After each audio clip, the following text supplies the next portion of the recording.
How product managers can learn to understand their customers.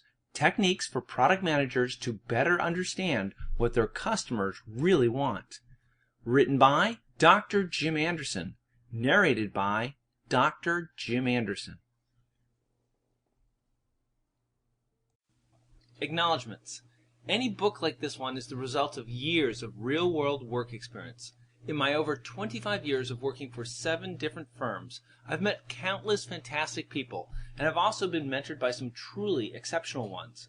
Although I've probably forgotten some of the people who made me the person that I am today, here is my attempt to finally give them the recognition that they so truly deserve. Thomas P. Anderson, Art Pewitt, Bobby Marshall, Bob Boggs. This book is dedicated to my family, Lori, Maddie, Nick, and Ben. None of this would have been possible without their constant love and support. Thanks for always believing in me and providing me with the strength to always be willing to go out there and be my best for you. About the author. I must confess that I never set out to be a product manager. When I went to school, I studied computer science and thought that I'd get a nice job programming, and that would be that. Well, at least part of that plan worked out. My first job was working for Boeing on their FA-18 fighter jet program.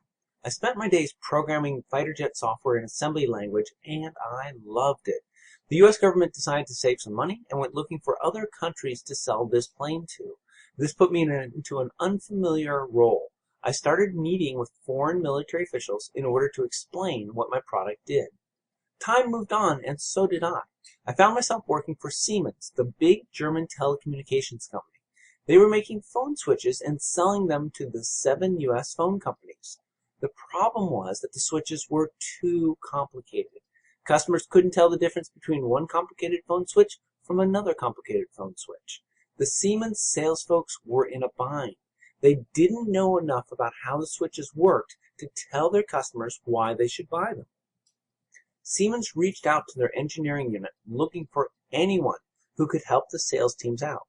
I put my hand up, and overnight, I became a product manager. Since then, I've spent over 20 years working as a product manager for both big companies and startups. This has given me an opportunity to do everything that a product manager does many times. I know what works as well as what doesn't work. I now live in Tampa, Florida, where I spend my time managing my consulting business, Blue Elephant Consulting, teaching college courses at the Florida Polytech University, and traveling to work with companies like yours to share the knowledge that I have about how product management. Sample complete. Ready to continue?